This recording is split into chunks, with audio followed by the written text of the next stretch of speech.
माझा क्वेश्चन असा असेल तुम्हाला की जर आपण गीतेचा रेफरन्स घेतला, so there are 100 of Sanskrit shloka which is included in Gita, आणि प्रत्येक श्लोकाचा एक मिनिंगफुल अर्थ आहे, खूप छान असा अर्थ आहे. बिलकुल.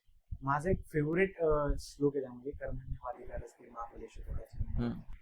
सो सर, मुळात जर का 18 अध्याय असलेली पूर्ण गीता तुम्हाला डिस्क्राईब करायची असेल आपल्या जनरेशनसाठी, तर ती कशी करावी? सी ऍक्च्युली भगवद्गीता वास्तविक जीवनामध्ये हे एक तर भगवद्गीता म्हणजे it's a song of God है ना. भगवद्गीता भगवंतांचं सॉन्ग आहे, आणि भगवंत हे विश्वातले सर्वात शक्तिशाली व्यक्ती आहेत है ना. तर त्यांचं जे सॉन्ग असणार आहे ते जगातलं सगळ्यात पॉवरफुल असणार आहे.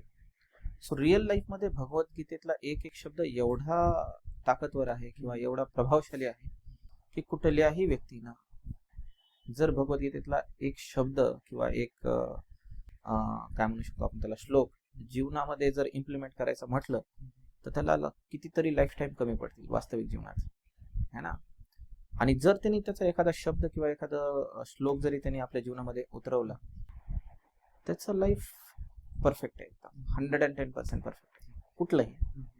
आणि प्रत्येक आचार्याचे आपापल्या डेफिनेशन्स आहेत ना.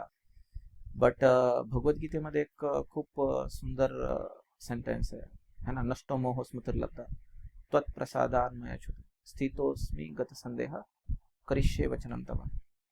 त्याच्यामध्ये अर्जुन जे आहे ते भगवंतांना म्हणतात की माझे सगळे मोह नष्ट झाले, नष्टो मोह स्मृतिर्लब्धा त्वत्प्रसादान्मयाच्युत. हे अच्युत तुमच्या शब्दांमुळे, तुमच्या गायडन्समुळे तुम्ही ही जी मला भगवद्गीता सांगताय त्यामुळे माझे सगळे मोह नष्ट झाले. स्थितोस्मी गत संदेह, माझे सगळे संदेह आहेत ते नष्ट झालेले आणि आता मी स्थिर झालो एका ठिकाणी. आता करिष्ये वचनं, तुम्ही जशा पद्धतीनं मला गाईड कराल त्या पद्धतीनं मी कार्य करू. तर माझ्या अंडरस्टँडिंग नुसार हे भगवद्गीतेचं कन्क्ल्युजन आहे.